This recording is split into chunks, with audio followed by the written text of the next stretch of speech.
Hello, viewers. I'm very ill right now, but that doesn't stop the Survivor grind. A fever can't get me down. We are here talking the finale of Survivor 49. And over here on the Rewind, we take our outwit, outplay, and outlast moments of the episode and talk about this episode past finales of Survivor. And so let's dive into it. Yeah, I mean, we like looking backwards, McKenna. So I think it's only appropriate that we start by looking backwards at last week when I said, there's a chance Christina can win this game. And you laughed in my face, just like so many people who listened. And well, look who was right. Christina was such a threat. She had to be voted out at Final Five. Where I thought she would be. And then from talking to you was like, I can see why she would be put into the final three. So did not vote for her to go out in our fantasy draft. Voted for her to stay in. So I'm easily persuaded. Well, there we go.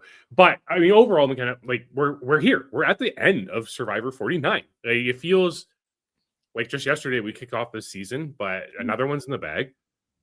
How are we feeling about it now that it's all over? I'm going to feel much better about it after a rewatch because then I won't have next season's like looming. I already know what happens there. I know what happens here. I think I've been saying it all season. It's similar to Edge of Extinction for me, where like I can appreciate this season now that I know I'm going to really love it later. Yeah, I get that feeling from it too. It does have some really good moments. It has some really good gameplay in the post-merge. Like the pre-merge is a little bit of a stumble through. You have to kind of get through everything that happened with whatever that blue tribe was called this season. What were they called again? Do you remember? My fever brain will not remember. Fair enough. But like we had to stumble through this disaster tribe at the beginning of the season. We get to the swap. 2 tribe swaps this season. Like that was brand new for the new era. We had our first ever person being bit by a sea crate this season. It's crazy watching Survivor and seeing all the B-roll shots of sea crates. Yeah. As I go through Survivor watches, and I'm like, 49 is where we get the bite. Yeah, 49. It takes forever for us to get there, but that's fine, right? Like, that's good. Yeah. I mean, I think it really does go to show how rare it is that these sea crates are actually biting anyone. But we have that. We have another disaster tribe. We've kind of evaluated the new era based on this. I mean, we're at a weird point in Survivor now. The next season we have is our first returning season in 10 seasons. It's also like jump starting a new format. It's like it's like completely straying away from the cookie cutter. Well, not completely. There's still 3 tribes, but like it's straying away from some of the cookie cutter new era things. Yeah. So like this is really like, yes, we're sunsetting Survivor 49 today, but it's really like a sunset to the new era of Survivor, which I guess means we get a new era now. That's why we don't name things new. Guys, we learned this with like modernism back in the early 20th century. New era. Yeah, we've got a lot going on. But overall, are you satisfied with the conclusion of the season? Yeah. No hate. I think I think this season was a really good season, and aside from 41, because that was the like inaugural season of New Era, I think all of the odd seasons have really hit.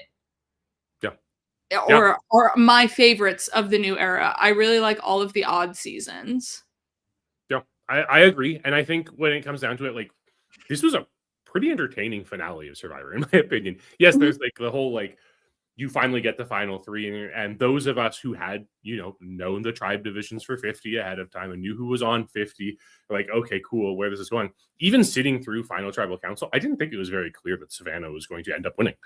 There were I thought it was a really competitive Final Tribal Council from all 3 contestants. It was really fun to watch this. Even I was a little miffed that like all of a sudden we get this narrative that Christina's really good at making fire, and we never had seen her make fire at all throughout the entire season. Yeah. I But was completely engaged with this final mhm, tribal council, and I can't say the same for a lot of other final tribal councils. And that's why I really wanted to highlight some of it in our outwit moment for this week. yeah, I agree. This was just overall, it was really good, and we saw this return. We saw some really old school things in this episode. McKenna, we had the closest things to a rites of passage we have had in what, like 30 seasons now? My More? dream, my dream come true was that segment. And I'm like, see, it's not that hard. It's so easy to be able to go through people like this. You don't have to do the big journey. You can just have them sit at breakfast. Like it doesn't have to be the walk into to the final immunity challenge. It can be just something that like you sit down and talk about it at breakfast and go from first boot to last boot. Arguably, it works better after the final immunity challenge because you got to talk about the entire jury, Yeah. right? I And yeah, think. okay, it's not a full rites of passage because we don't have the pre-jurors in there, Mhm. but Right, but exactly. we did get the jury still, and it's progress, and it is like this return to like this classic Mhm. Survivor format.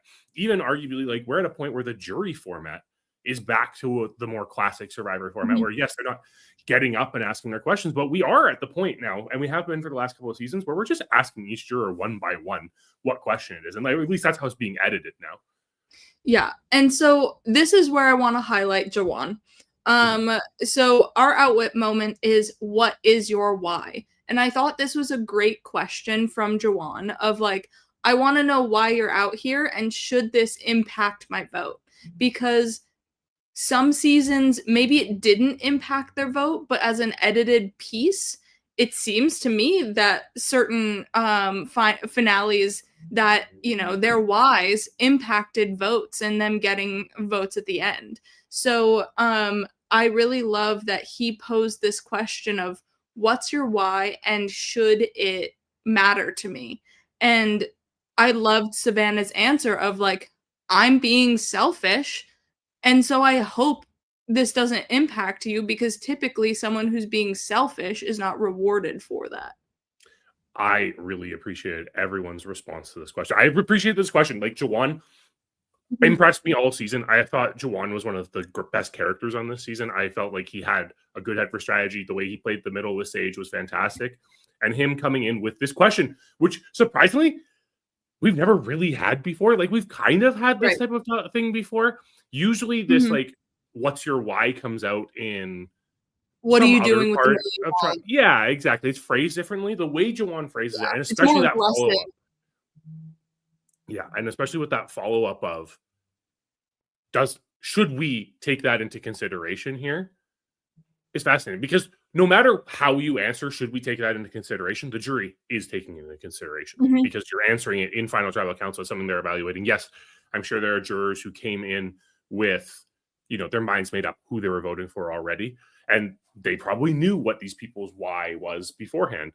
But hearing the way that Savannah, Sophie, and Sage all articulated themselves, Mhm. why they're out there, who they're out there for, and that they weren't all the same. Like there were like variations on things, right? Where it's like family and stuff, but like they got really specific in it, which was Yeah. so nice to hear. And it was so nice that Survivor was able to highlight this question. And thank you, Juwan, for asking Mhm. it because this is something that Survivor really like the editors of Survivor really get the decision of how much we as an audience actually get to know.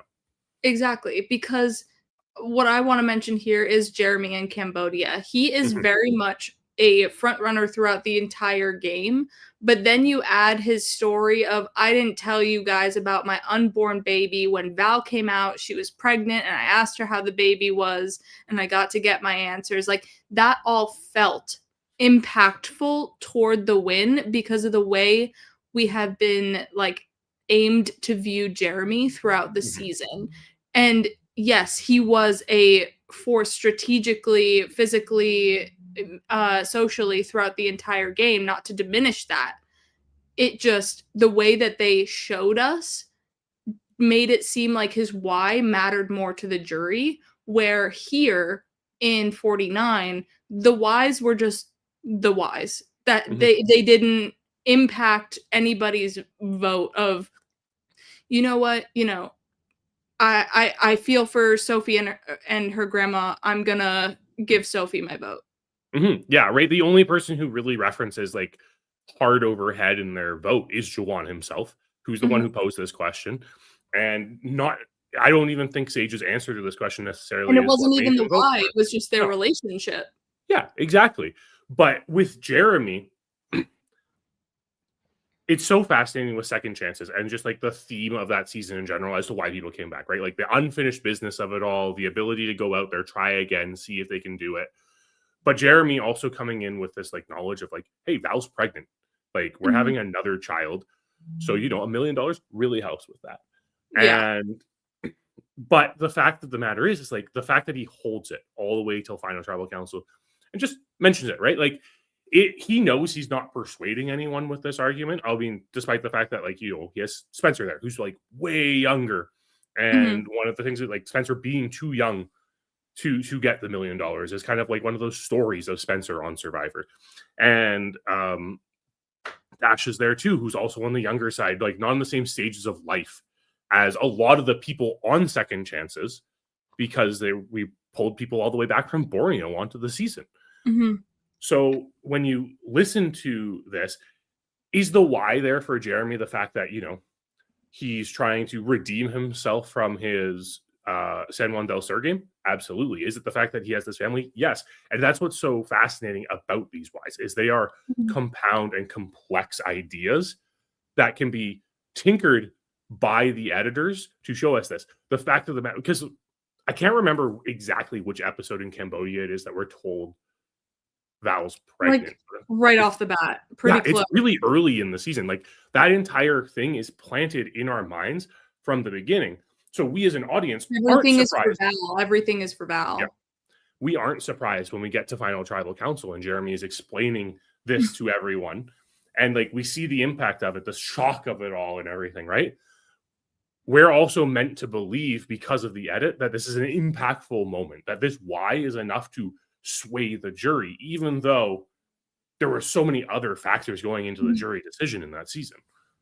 Yeah, and so here's where I wanna then throw Panama in the mix, because Panama has Aris and Danielle, and they get asked, "You're in your 20s, what the heck are you doing for $1 million?" And when they give their answers of what they wanna do, they do take that into consideration, and it is phrased like, not "What's your why?" It's like, "What are you doing with the money? Tell Mhm. me." And it is a bit more aggressive, but when they say what they wanna do, like, it is perceived a certain way, because if they're like, "I wanna donate X and Y to charity," they don't believe that they're gonna do it Mhm. because they're in their 20s. So, like, they're wise. They could have this charity that they've been donating to for 10 years because their mom started a donation in their name and they took it over, and they now wanna, do this charity, but, like, it's not gonna mean anything because they're in their 20s. Like, their whys don't, they do matter, but they don't matter at the same time of, like, it has to be the right why. I think the fascinating thing, I've said fascinating a lot of times. I'm very sorry, listeners.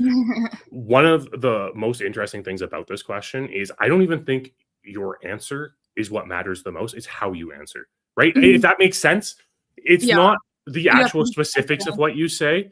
It's more the conviction with how you say it. And I think Mhm. that's what's so stupendous about the way that Savannah just talks about how selfish she's being in this situation, right? She's like, I was let go from my position in Atlanta and like I had to make a decision to do things for myself. And that's what I'm out here doing. I'm doing this for myself. And when you take that into consideration, right, it doesn't matter that it's like the selfish thing to do with the money. Mhm.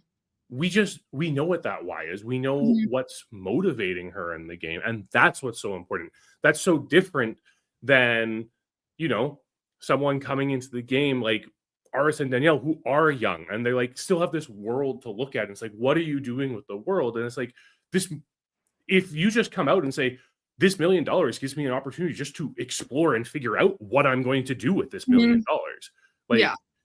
Like I'm doing this, like especially in an earlier season like Panama, you could still kind of get away with I'm doing this for this experience of Survivor to help Mhm. shape me as a person. Yeah. We saw it in the 50 promo, right? Like Mhm. Jenna Lewis says in that promo, this is a celebration of the game that has shaped my entire life, because she Mhm. was 20 years old when she came out and played the game.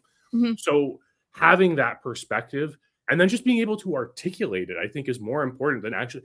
And because I think a lot of people, if they aren't strong in their convictions for their why, they're going to make the mistake of just saying what they think the jury wants to hear. Exactly, and, like, that's what sometimes we get in, like, those older seasons with younger contestants, and Mhm. now I think you throw this final 3 into an older season, I still think they have the same whys, and it's, Mhm. like, it doesn't impact their vote just like it didn't today. No, because it's just them showing who they are as Mhm. people, and that's the most important thing you can do. I think Sage really puts it well in Final Tribal Council, where she's like, I got to be my authentic, like, Mhm. weirdo self and meet other weirdos. And that was so special to me. Yeah. And that is the type of thing that I think a jury really connects with. I don't Mhm. think a jury connects with people who are like, yeah, I'm going to, buy my parents a house and like pay Yeah. off my student debt. Like those things Mhm. that are the logical things you're probably doing with that money anyways. Yeah, exactly, like, those are the ones that people assume, and then you go from there with your answer, like, you don't start with what people already assume. Exactly.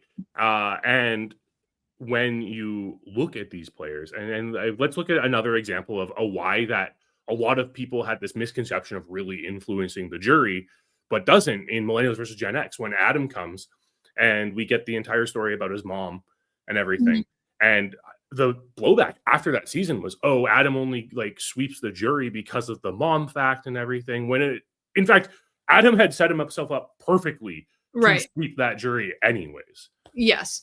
And, like, he had a strong enough game to it's similar Adam and Jeremy are very similar in, like, Mhm. they had extremely strong games, and the jury could see their games a bit better than the other finalists, Yeah. and the showing of why he's doing it for his mom and Jeremy's why he's doing it for his wife and kids was shown throughout the entire season, so it made us believe that there was an impact at Final Tribal Council because a lot of this was given to us through confessionals. The only person he told was Jay because Jay was Mhm. going through a similar situation. So like nobody on the jury knew. So that means it's even more impactful for them at Final Tribal Council when Mhm. they hear big news like that, and it pulls on the heartstrings and it makes it feel like there is this, phantom vote for sympathy. Mhm. So, Yeah, but also, there's no way an editor leaves that out. Are you kidding? oh, That is TV sure. gold, Yeah. Yeah, right? exactly. Like you said, you get the reaction from the jury. That is Mhm. something that we want, right? It's like looking at the questions in the jury and like looking at like the reaction to Christina's question last night Mhm. when she asks that Savannah to name a A family member or fever. partner of everyone on the jury, right? Like that oh snap reaction is huge. It's a good TV moment. And Mhm. sometimes we do forget Survivor's a TV show above anything else. Yeah. So when we're like, okay, Adam's mom is dying and everything, it's just going to change the votes. No, it's not, because these are people who have lived on an island with these people for 39 days Mhm. and they've witnessed this other part of their lives. But for the storytelling aspect of the show, it's good to show. Yeah. You know what else is a good storytelling wham bam, like, whoa, I didn't know what was going on here. Winning your first immunity challenge as the final immunity challenge. So we're heading into outplay, and Sophie did not expect to win this challenge because she hasn't done well. She was last the entire challenge. We're like, this is Savannah's to win. We're going to talk about how she broke the women's record, tied the men's record, all said and done. Then Sophie comes out and crushes it when she needs to. And it is so interesting looking back at certain um, people who also have done this. So the best one that we could compare was Jacqueline from San Juan del Sur. And that's also the episode we are watching over on the Patreon. It is the San Juan del Sur finale. So Jacqueline has to deal with this massive obstacle course. Not like this, but it is also an obstacle course. And so many stairs.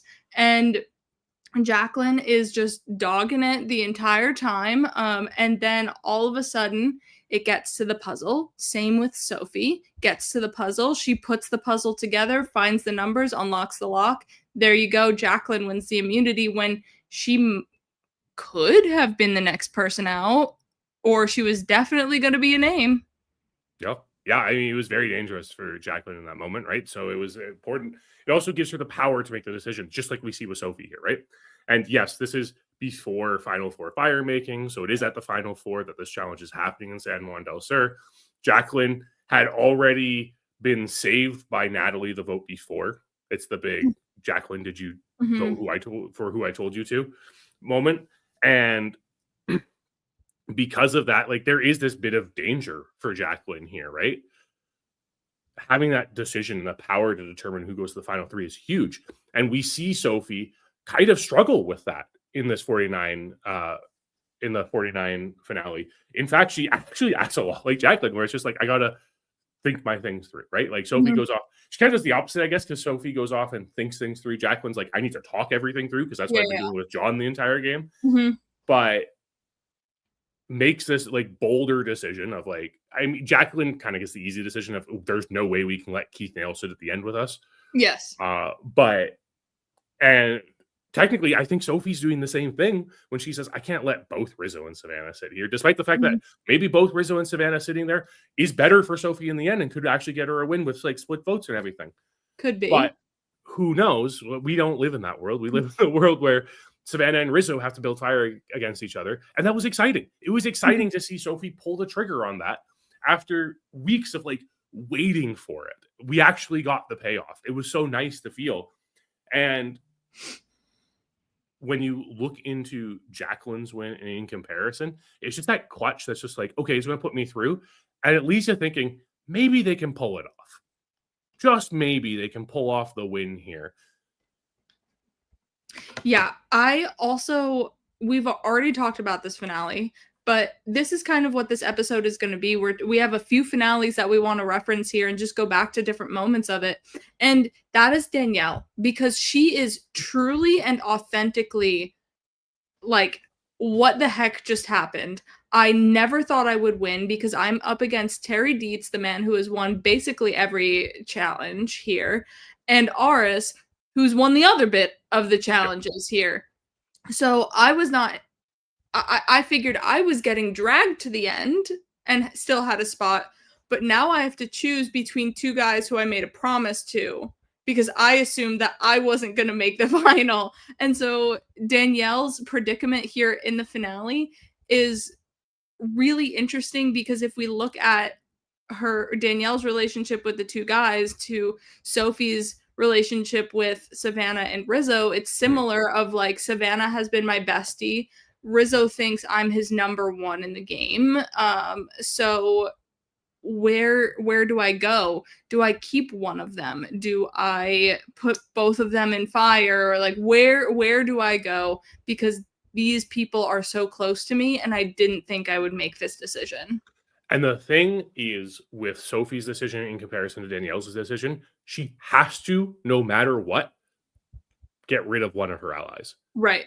Because obviously in Panama, we're going into a final two. There's only three of them left. Someone has to go. But because of forced fire making, Sophie is automatically putting someone in the danger zone anyways, right? Like, no, it's not guaranteed that person goes if, say, Savannah and Sage make fire, or Sage and Rizzo make fire. However, you're still putting them into fire. There's still one person that you're saying you're the lesser in this alliance. Yeah, exactly. It's pinpointing the my relationship is stronger here. And so then you can use that at Final Tribal Council to be like, yeah, I survived and Sophie tried to throw me in or whatever. Like, she tried to get rid of me and it didn't happen. While throwing in Rizzo and Savannah, one, Rizzo wanted it, but two, you have arguably the two biggest threats on the season left in the game. Yeah, and we've seen seasons where this decision ultimately impacts who wins the game based on how it comes about, right? Like Danielle's kind of drawing dead in this situation no matter what. Right. Like, or Danielle. Sophie, I think there's still a world where Sophie could have won this. I think one of the shortcomings that season 49 does have is it doesn't really show the why as to Savannah wins like this. Why does she get the 5-2-1 vote? Because I felt like she had one of the weaker performances in Final Tribal Council based on the edit. Obviously, it's an edit of like a 3-hour Tribal Council. We have no idea exactly how everything goes down, but it wasn't the strongest. It kind of Phil did compare her to Brian Heiduck, saying that Savannah is now the Ice Queen just because of like her response to Christina's question and everything, just being like, I don't need to name your family members. It's fine. Whatever. I can still win. Which again is kind of a baller move. Not going to lie. Is it the way I would play the game? Probably not. But I also know I'd probably forget everyone's name still anyways. So it doesn't matter. I'd probably be her as she's like trying to remember Christina's kid that she's already said previously in the season. Yeah. I mean, this is, I guess, a side tangent, but I don't think that Christina's question should have counted against Savannah, but I think it should have given bonus points to Sophie, who was mouthing all of the names, because 26 days playing Survivor, Final Tribal Council brain, and you're trying to think on the spot of things that you might not have thought about in a while. Yeah. Like, this is a semi-impossible task. Yeah, it's a tough one, for sure.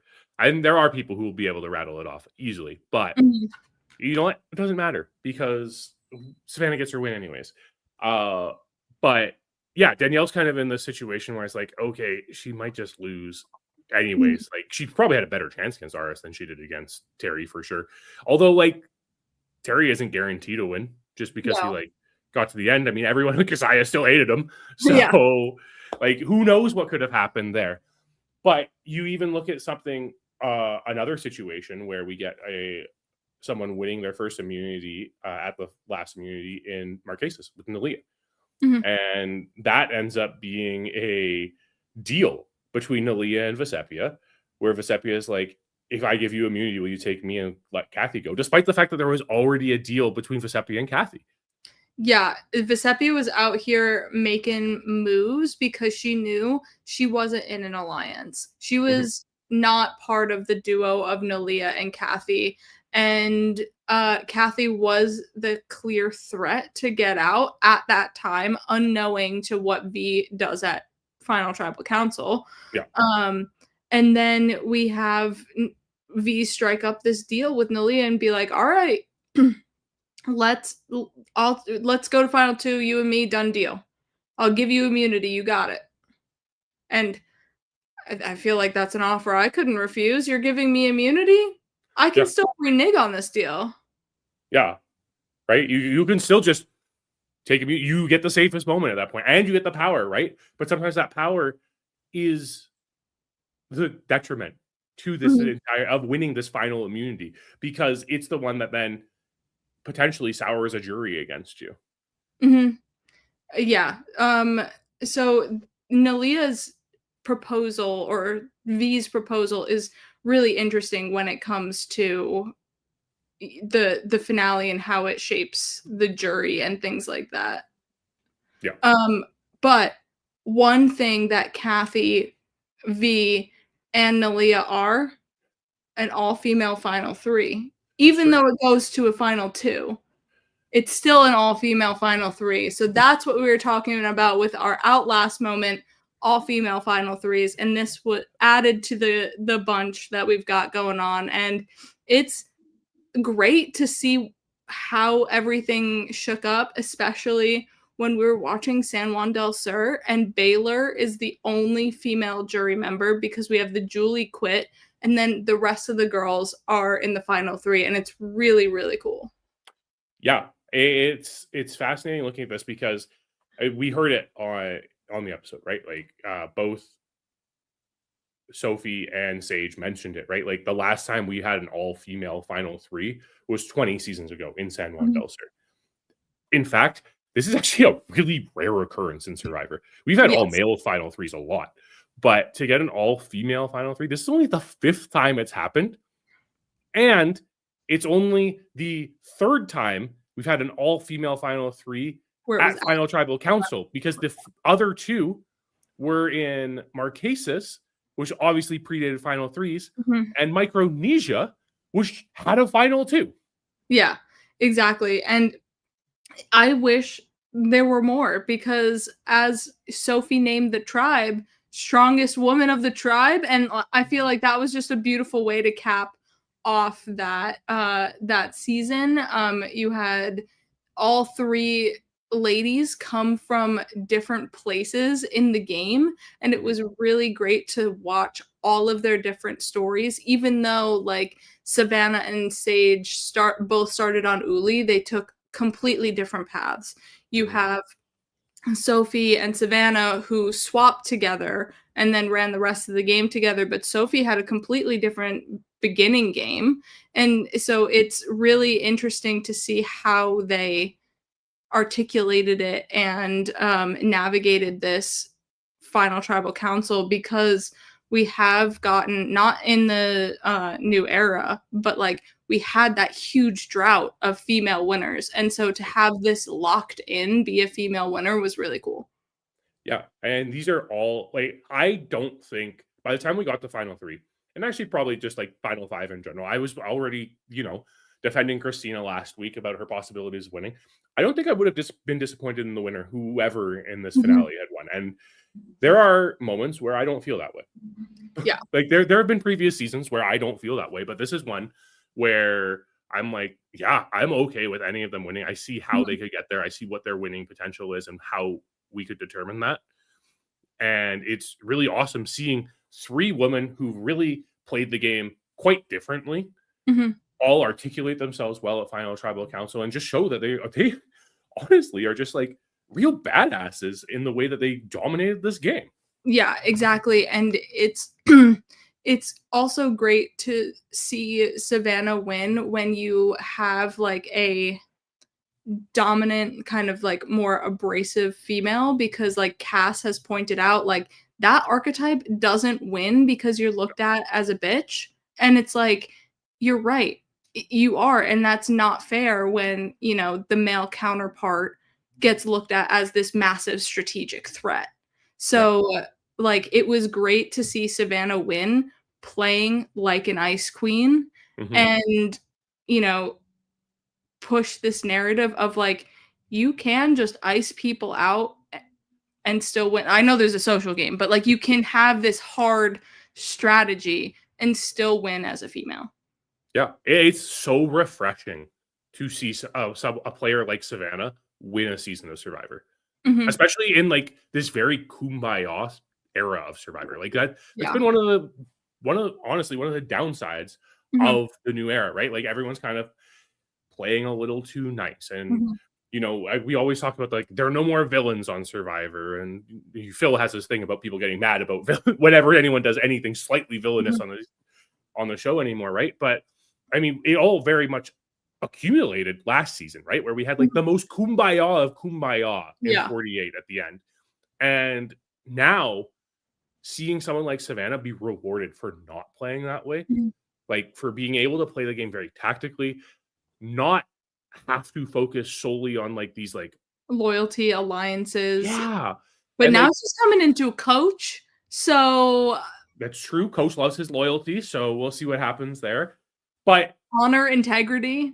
yeah, but seeing this type of win is just so fascinating, and it does feel a lot like, I mean, these other all female final threes that we have to talk about, right? Like San Juan del Sur is the last time it happened, and it is so impressive in that season too because Natalie has this cutthroat gameplay like Savannah. yes, She cuts Baylor right at Final Five. The death glares that Missy is giving Natalie, and then hmm just it's a game. And like you you've got to give Natalie so much props to really betray her alliance there at the final 5, because she saw an opportunity that she was a third, even though it is a final 3, she was a third in this alliance, and now she could be a number 2. Yeah, her describing the fact that it's just too risky to go with a pair, and the fact that 2 pairs last so long in San Juan del Sur in the first place Mhm, is pretty crazy. But you get to this point where it's like Natalie has positioned herself where Keith is an obvious boot if he loses immunity. mhm. It's just like easy because Keith has kind of been running. Keith almost has like this Savannah-esque game at that point where he's just not getting voted out because he keeps winning immunity. Mhm. Um, or like, another backup clan comes that it's like, let's vote out John instead. Right. So like, I didn't think I was coming onto this podcast and comparing Savannah to Keith Nail today, but like Savannah, I'm sorry, there's like no better compliment you can get. I know, like Keith now is a king. you were talking about Kim Spradlin in the finale last night and how, she was your survivor idol and everything like that. But like, let me tell you, you played a Keith Nail game, but you perfected it and got to the end. Yeah. And then we have the Marquesas final 3, but there is a challenge thrown in there of fallen comrades, which is Mhm. essentially Christina's question at Final Tribal Council, wanting to know how much you know about people and their families. And this is where Vesepia broke the game and had her notebook and was revising and revising, so it was ingrained in her that she could just answer anything at the drop of a hat, where Savannah isn't going like, okay, Christina's kids' names are blank and blank. Go to sleep. All right, wake up the next morning. Christina's kids' names are blank and blank. Like, she's not doing that. She's focused on the game. Yeah. So having, you know, being able to navigate that specific question is really interesting when it comes to V's win, because it's not at Final Tribal Council. It's at a challenge for immunity. Yeah, and the fact that I think the fascinating thing about this entire situation where V wins because of this and because she breaks the game, because she knows the previous seasons had this as one of the last immunity challenges and everything like that, Mhm. right?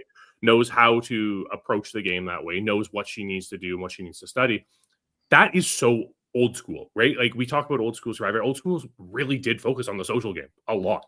Mhm. Like, yes, there was strategy, and we do see oftentimes in those old schools, it is just the best strategist ends up winning the season But because sometimes that social game really impacts the winner, and Mhm. that really happened with V, because her strategy, she needed to explain it at Final Tribal Council, but it was her social game that Yeah. she was able to get herself there, and to be able to flip Kathy at the final 4, to then Mhm. be able to flip Nalia at the final 3 to do what she needed to do, and then tell that to the jury, as as as well as knowing a lot about their personal business, I think really elevated her game while, she was talking about strategy, because they had a basis of, she gets me.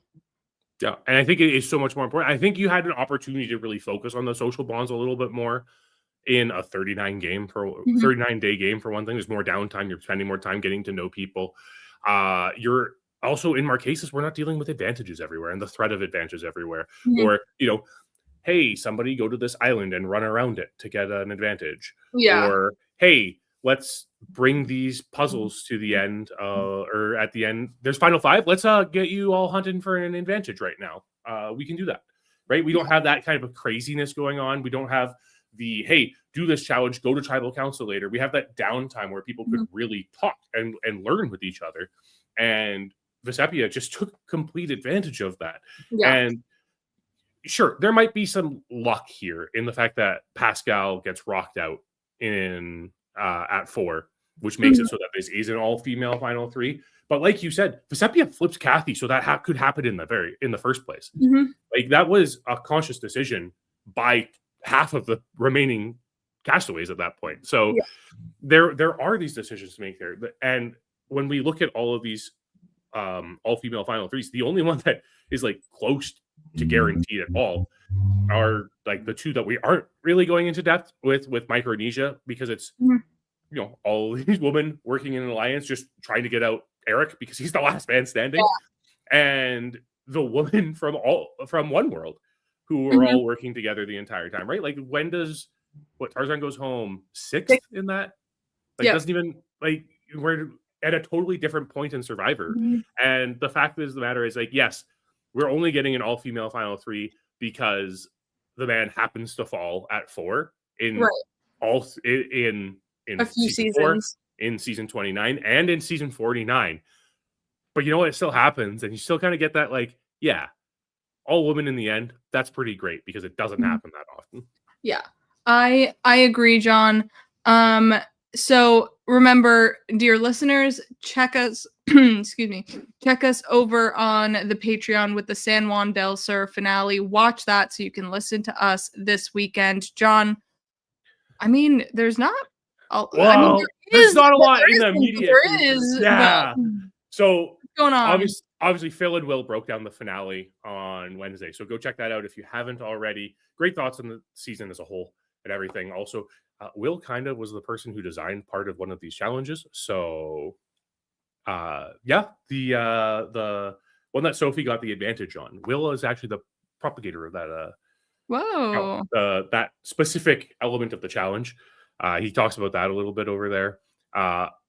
Phil and Blake were joined by season 41's JD Robinson today for Digging Deeper. They take a look at the season as a whole.